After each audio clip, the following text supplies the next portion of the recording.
He thought his badge made him untouchable. He believed no one could challenge him. No one could make him answer for the way he spoke, the way he treated people on the side of the road. That belief lasted right up until the moment Lieutenant Colonel Adrian Wallace walked into his courtroom in full uniform, and every cop in the room sat up a little straighter. Her medals caught the light. Her rank sat on her chest like a verdict. And for the first time in his 15-year career, Sergeant Daniel Mercer realized he hadn't just pulled over the wrong car. He'd brought the wrong woman to court. 3 weeks earlier, the night had been quiet enough that Toledo almost didn't feel like a city. Reynolds Road stretched ahead in long, empty lanes, painted in the amber glow of streetlights that struggled against the late-night dark. It was just after 11 p.m. on a Wednesday, the hour of janitors, night shift nurses, and people who had somewhere to be but no one to impress. Lieutenant Colonel Adrian Wallace fit somewhere in between. She was 2 hours north of the base she'd just left, driving a government-issued black SUV. Nothing flashy. Clean, plain, unremarkable. The hum of the tires was steady, the speedometer sat comfortably under the limit, and the woman behind the wheel drove the way she lived. Calm, controlled, precise. No speeding, no swerving, no music blaring. Just a woman in her 40s going home after a long day of keeping other people safe. Parked in the shadow of a service road turnoff, Sergeant Daniel Mercer was having a very different kind of night. His patrol car sat tucked behind an old billboard, engine idling, the radio murmuring low. The coffee in his cup holder had gone from hot to lukewarm to something close to punishment. His thumb cycled through his phone out of habit more than interest. The shift had been dead. No calls, no drama, no one to remind him that his badge meant anything. Then he saw it. An unfamiliar SUV rolled past. No bumper stickers, no dents, no loud exhaust. Just different. Not from around here. And to a bored cop who'd spent too many nights feeling invisible, different was good enough. Mercer straightened, tossed the coffee, dropped the phone, and pulled out. The cruiser's headlights swung onto the road. Then the red and blue strobes clicked on, shattering the quiet. Adrienne saw the lights in her rearview mirror, her jaw tightening for a fraction of a second before her training took over. She signaled. She slowed. She eased onto the shoulder and stopped, hands visible on the steering wheel, breathing steady. She'd rehearsed this without meaning to for years, because some parts of America required it. Behind her, the patrol car door slammed harder than it needed to. In the side mirror, she watched a tall man climb out, his posture stiff, his hand already resting on his holster. He didn't walk up like someone approaching another human being. He walked up like someone approaching a problem. He didn't go to the passenger side. He went straight to her window. He didn't say hello. "License and registration!" he barked, shining the flashlight directly into her face. Adrian rolled the window halfway down, keeping both hands in sight. "Officer, may I ask why I'm being stopped?" "You were drifting between lanes, didn't signal." He squinted, tilting the light so it hit her eyes, not her hands. "Looked like you might have been under the influence." She raised one eyebrow. "I wasn't." "License, registration," he repeated, louder. The kind of louder that isn't about hearing, it's about control. Adrian didn't argue. Her movements were slow, exaggerated, deliberate. She opened the glove compartment, pulled out the folder, handed over the documents. As she did, she added, "That's a government vehicle. I'm a federal employee." Mercer glanced at the ID. "You military?" he asked. "Yes." A small smirk appeared. "Doesn't mean you're above the law." "I never said I was," she replied, voice perfectly even. His tone shifted, just a notch, from bored to confrontational. "Step out of the vehicle for me." Adrian's jaw clenched. "Excuse me? On what grounds? I've complied. I haven't been drinking. I would like to know the reason." Mercer took one step closer, leaning into the open window, letting his shadow crowd her space. "Now you're refusing a lawful order," he snapped. She didn't flinch. "No, I'm asking for clarification." He didn't like that. He reached for the handle and opened her door himself, hinges creaking in the cold. "I need you to exit the vehicle, now." In that second, 3 things happened in Adrian's mind. The training that kept her alive overseas, the stories she'd heard from people back home who didn't survive traffic stops, and the fact that she was very, very tired of pretending this was fine. She picked up her phone, unlocked it with a practiced motion, and hit record. "Just so we're clear," she said quietly, "this interaction is being documented." Mercer's eyes flicked to the phone. For the first time since he stepped out of the cruiser, something other than arrogance crossed his face. Hesitation. But his ego moved faster than his instincts. "Out of the car," he repeated. Adrienne stepped out. She didn't slam the door. She didn't raise her voice. She simply stood beside the SUV, shoulders back, chin level, the way she had standing at attention in heat, rain, and sandstorms half a world away. Even in jeans and a plain jacket, there was something about how she carried herself that didn't match the picture in Mercer's head of a guilty driver. For the first time, he really looked at her. A quiet voice in the back of his mind asked, "What am I dealing with?" But that voice had been ignored for 15 years. His badge had always been louder. He made her walk the line under the sickly light of the street lamp, heel to toe, arms at her sides, recite the alphabet, follow the pen with her eyes. She passed every part, no slur, no wobble, no signs of impairment. Still, he ripped the citation from his pad and scribbled his signature. "Failure to maintain lane." He held it out. She took it without a word. Just a look. Not rage, not fear. Just a quiet, razor-sharp promise that this moment wasn't over. She got back into her SUV, closed the door, and drove away. Mercer watched the taillights disappear, then shrugged it off. Just another driver. Just another stop. Just another night where he got to remind someone who was in charge. He had no idea that in a few weeks, that same woman would be sitting 10 feet away from him beneath a carved wooden seal, and the question wouldn't be whether she obeyed his commands.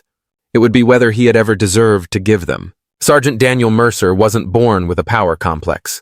It had grown slowly, layer by layer, each time the system looked at his worst day and said, "We'll handle it internally." 15 years at the Toledo Police Department. 15 years of being the guy you sent to the messy calls because he wouldn't hesitate. 15 years of rookies straightening their posture when he walked past. On paper, he was solid. All the reports filed, all the boxes checked, all the overtime done. In reality, he'd become the kind of cop people in the neighborhood recognized from a distance and decided not to ask questions around. Sharp tone, short fuse. "Because I said so," attitude. But the department liked him functional. He showed up. He wrote. He didn't crack. And as long as he didn't do anything outrageous on camera, the shield would hold. Back at the station after that traffic stop, he didn't even mention Adrienne's name in his write-up. Just failure to maintain lane, possible signs of impairment, no arrest. Body cam dropped into the charging dock with the rest. 2 days later, no one had reviewed it. In the break room, Mercer mimed the stop for Officer Diaz while tearing open a bag of chips. "Had one last night," he said with a smirk. "Woman tried to pull rank. Flashed a government ID at me like it was supposed to mean something." Diaz looked up from his sandwich. "Government? Like federal?" "Military," Mercer said. "So she claimed. Some fed with an attitude." "What was her name?" Diaz asked. Mercer shrugged. "Wallace. Adrienne Wallace." Diaz's face changed. Just a little, but enough. "Wait, Lieutenant Colonel Wallace?" he asked slowly. Mercer paused. "How do you know that?" "She gave a talk at the academy last year," Diaz said. "On logistics, chain of command, stress management after deployment, Bronze Star, 2 tours, people actually shut up and listened for once." Mercer scoffed, brushing it off with a laugh. "That doesn't mean anything on the road. Out there, I'm the authority." Diaz didn't argue, but the respect in his voice lingered in Mercer's mind like a tiny splinter. For the first time in a long time, he felt something he didn't recognize. Not fear, not yet. Just the uneasy sense that maybe this time, the person he dismissed had more reach than he thought. He still didn't go back and check the footage. He still believed he was untouchable. He was wrong. Adrienne Wallace wasn't a woman who ran to a lawyer every time someone looked at her the wrong way.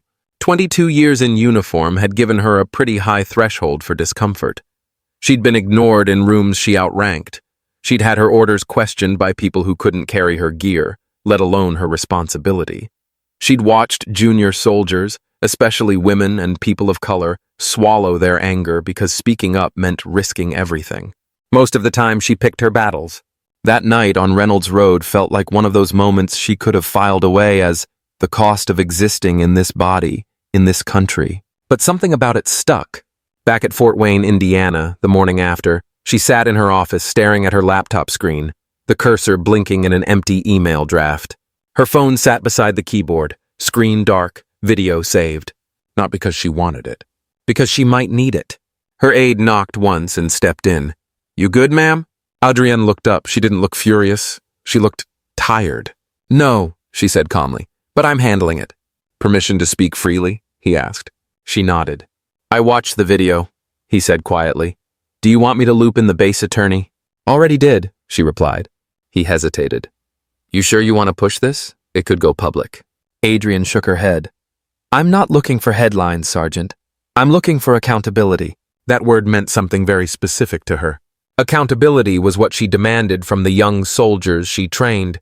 When they forgot a safety check, when they cut a corner, when they left equipment unsecured. Accountability was what she gave when missions went wrong, and someone needed to stand in front of the higher command and say, "The decision was mine."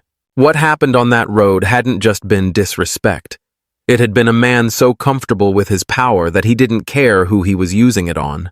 She wasn't okay leaving that unchallenged. She called JAG first, then the Inspector General. Then she attached the video. She didn't embellish, she didn't perform. She wrote exactly what happened, with timestamps and details and copies of both her phone recording and the citation. She knew how reports worked. She'd written enough of them to know if you tell the truth clearly enough, it can stand on its own. By the end of the week, the complaint had left the base. It had landed on internal desks with words like civil rights concern and potential policy violation attached to it. It had also landed somewhere else, on a clerk's desk at the Lucas County Civil Court, where a file was opened. Wallace v. Mercer. Mercer found out in the parking lot. The envelope looked harmless. Thin, standard, the kind of thing you'd throw on a desk and forget for 3 days. He ripped it open, leaning against his cruiser, expecting a boring departmental notice. He got notice to appear. Plaintiff, Lieutenant Colonel Adrienne Wallace.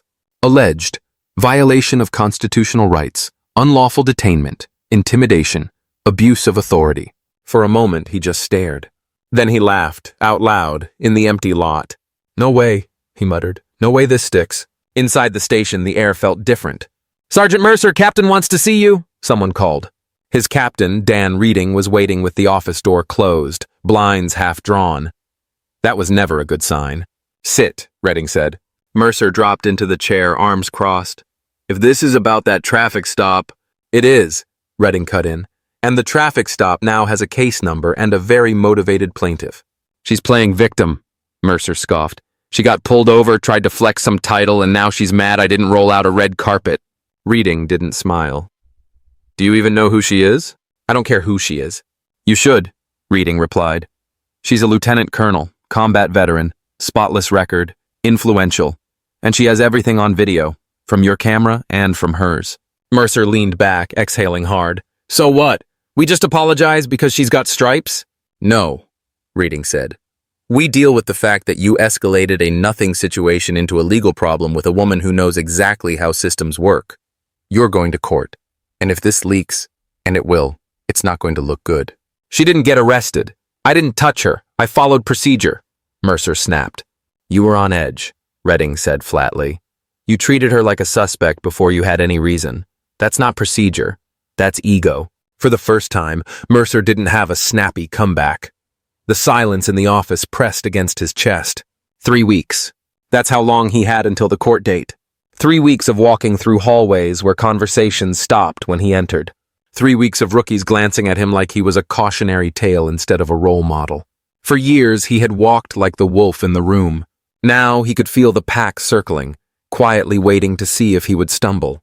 Adrienne's preparation looked very different. No interviews, no social media posts, no speeches. She sat at conference tables with her lawyer, Delaney Price, watching the footage on repeat until the night played like a training video in her mind. Every pause, every demand, every time his hand hovered too close to his weapon without cause. "You're sure you want this public?" Price asked one afternoon, flipping through a stack of printed documents. "It will follow you." "Good," Adrienne said. "Let it." "Most people would let this go," Price said. Adrienne's gaze didn't waver.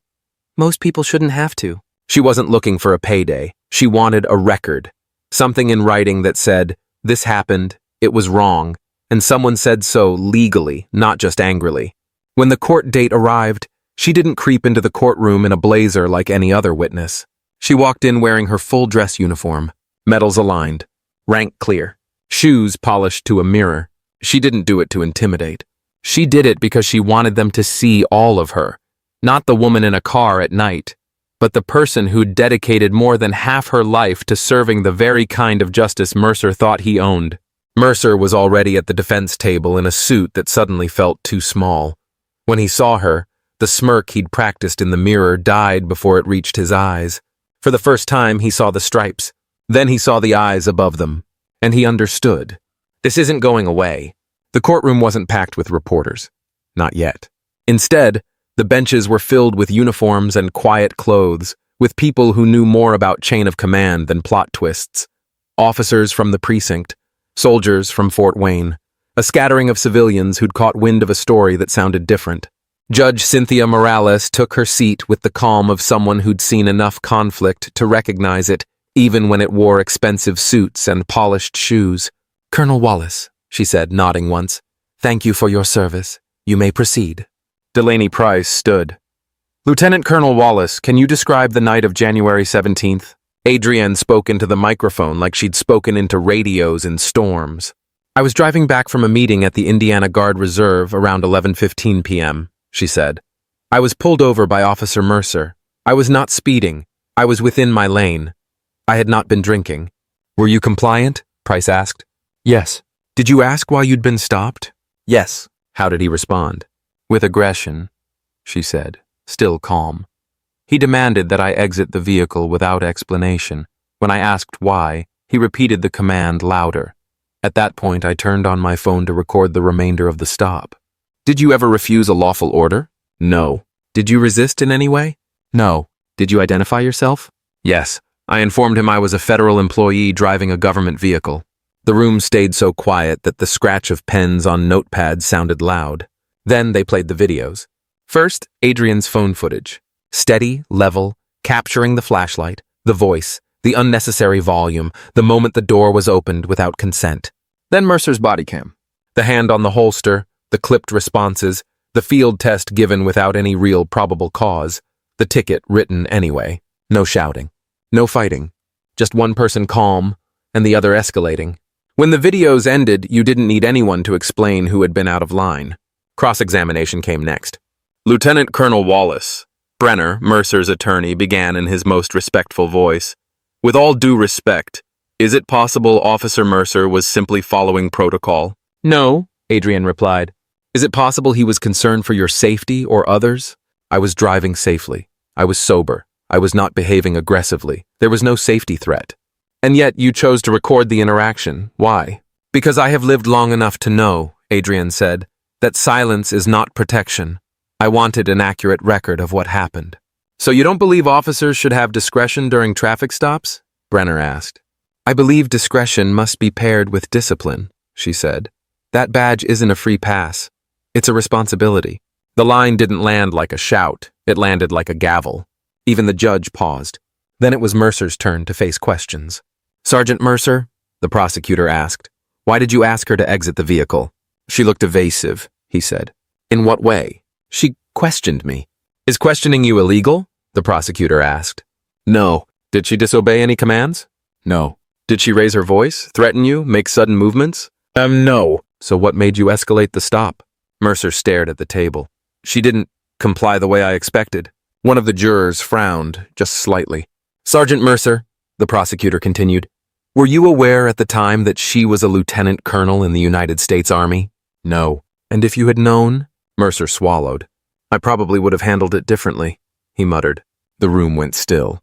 He hadn't meant to say that much truth, but it was too late. In one sentence, he had admitted that respect, for him, depended less on a person's rights and more on their rank. He saw hierarchy before he saw humanity. Adrienne didn't smile. She didn't gloat. She just watched the process she believed in doing its job, slowly, imperfectly, but undeniably. 3 days later, the verdict came down in a courtroom that felt smaller than it had at the start. In the matter of Wallace v. Mercer, Judge Morales read, the jury finds in favor of the plaintiff. Mercer's jaw flexed. Adrienne didn't move. The court recognizes a violation of constitutional rights during an unlawful stop and detainment, the judge continued. Further, the court finds that the actions taken by Sergeant Mercer were not aligned with department policy or basic expectations of professional conduct. No cheering. No clapping. Just the sound of consequences landing where they were supposed to.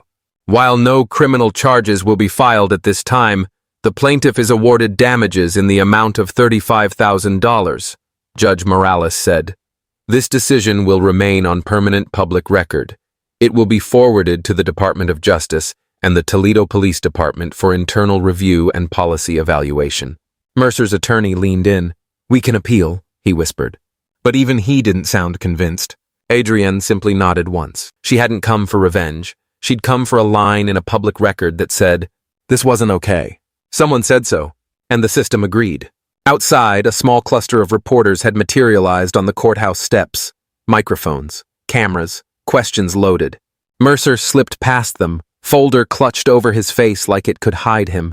The badge on his chest still shone in the sun, but it didn't feel like armor anymore. It felt heavy. Inside, in a quiet hallway, Adrienne checked her phone. New message.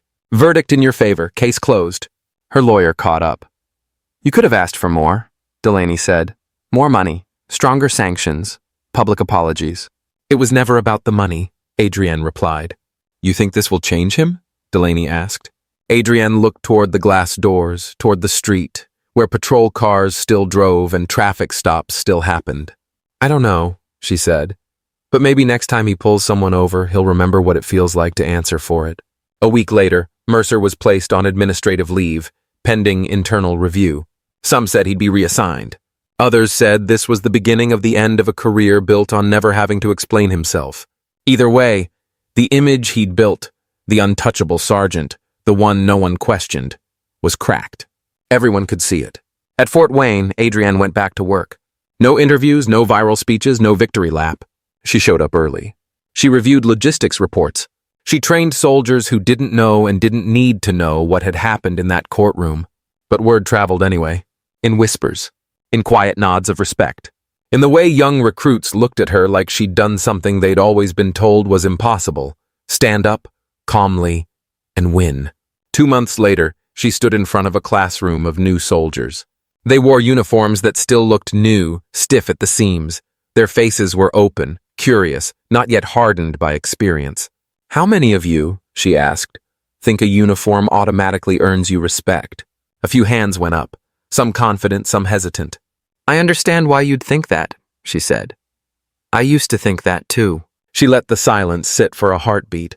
"But here's the truth. Respect isn't something you're owed. It's something you prove, every day, with every decision." She paced slowly, not for show, but to look them in the eye, one by one. "Same goes for power," she continued. "The badge, the rank, the authority, those are not shields. They are weights. And if you can't carry them with discipline, you don't deserve to carry them at all." A young soldier in the back leaned forward. "When I was stopped by an officer who forgot that," she said softly, "I had options. I could have yelled. I could have panicked. I could have gone home, thrown the ticket away, and told myself it wasn't worth the trouble." She looked at them, steady. "I didn't do any of those things. I documented it. I filed the complaint. I showed up in court, and I told the truth." She closed the folder on the podium. "That officer thought his badge made him untouchable," she said. "He thought no one could make him answer for how he treated people, especially people he didn't think mattered." She paused. "Until he saw my rank, not just on my uniform, but in how I carried myself. That's the difference. That's leadership." The room stayed silent. Not the empty silence of boredom, but the heavy silence that comes when something important finally has a name. "Lead with character," Adrienne said. "Serve with integrity. Remember that you do not just represent the uniform. You represent everyone who came before you and everyone who will come after." She stepped away from the front of the room. No applause followed. She didn't need it, because the lesson wasn't about her. It was about understanding a simple, dangerous truth. Authority without accountability isn't strength. It's weakness in a costume. And for a few seconds after those final words, no one moved. The room of recruits remained frozen in that heavy silence, the kind that presses into your chest and forces you to think. Not about rank, not about power, about choices, Then, slowly, one by one, they straightened. Not because they were ordered to, because they understood. Adrienne turned and walked down the aisle between them, her boots steady against the polished floor. No clapping followed her. No cheers. Just eyes tracking her movement with a new kind of respect, not for her medals, not for her title, but for the standard she had just laid at their feet. Outside, the late afternoon sun washed the base in soft gold. Training continued. Orders were issued. Life moved forward. But something underneath it all had shifted. Quietly.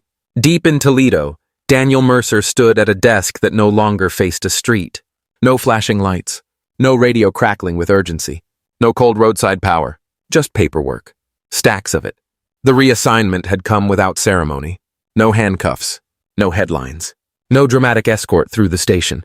Just a signature at the bottom of a memo. Effective immediately. At first, he told himself it was temporary. A cooling-off period. A formality. Something everyone survived. But days turned into weeks, and weeks into months. The night shifts went on without him. The traffic stops happened without him. New officers filled the spaces he once dominated.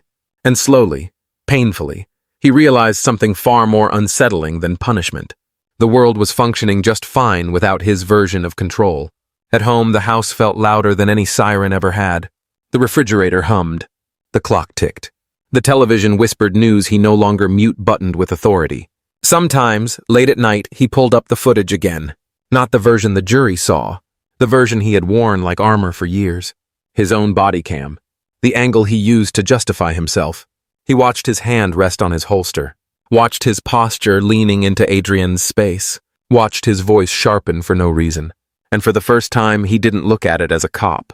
He looked at it as a man. And the question that kept him awake wasn't, "Why did she go after me?"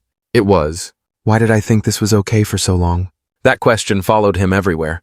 Through the quiet halls of the station. Through the grocery store aisles. Through conversations that used to end when he raised his voice, and now simply continued without him. Meanwhile, Adrienne Wallace never spoke his name again. Not in interviews. Not in meetings. Not even in private. She returned to what she had always done. Train. Lead. Protect. But word traveled the way truth always does. Not loudly at first, but persistently. Young officers began wearing body cameras more consciously. Supervisors reviewed stops more carefully. Questions were asked that had once been swallowed. Not because she demanded it. Because she proved something terrifyingly simple. The law doesn't collapse when you challenge abuse. It strengthens. One afternoon, months later, Adrienne received a handwritten letter. No return address. Just a name she hadn't spoken in a long time. Daniel Mercer. The letter was short. No excuses. No justifications. Only one sentence circled in unsteady ink. "I thought being in charge meant never being questioned. I was wrong." Adrienne read it once. Then again. Then she folded it neatly and placed it in her desk drawer. Not as a trophy. Not as closure. As evidence. Evidence that accountability doesn't always break people. Sometimes it rebuilds them. Painfully, slowly, honestly. That night, somewhere on another quiet road in Ohio, another traffic stop unfolded. A mother in an old sedan. A tired face. A speeding ticket that would ruin her week. The officer leaned down to speak, and then paused. Not because of policy. Because somewhere in his memory lived a courtroom, a uniform, and a line that had traveled farther than anyone ever expected. "That badge isn't a free pass. It's a responsibility." His voice softened. "Ma'am, do you know why I pulled you over?" She nodded nervously. "Yes, sir." They spoke. No escalation. No fear. No silent understanding of danger. Just two human beings on opposite sides of a moment. And that was the real victory. Not the verdict. Not the money. Not the headlines. But the quiet proof that power doesn't have to wound to be real, and that courage doesn't always roar. Sometimes it simply refuses to disappear until someone listens.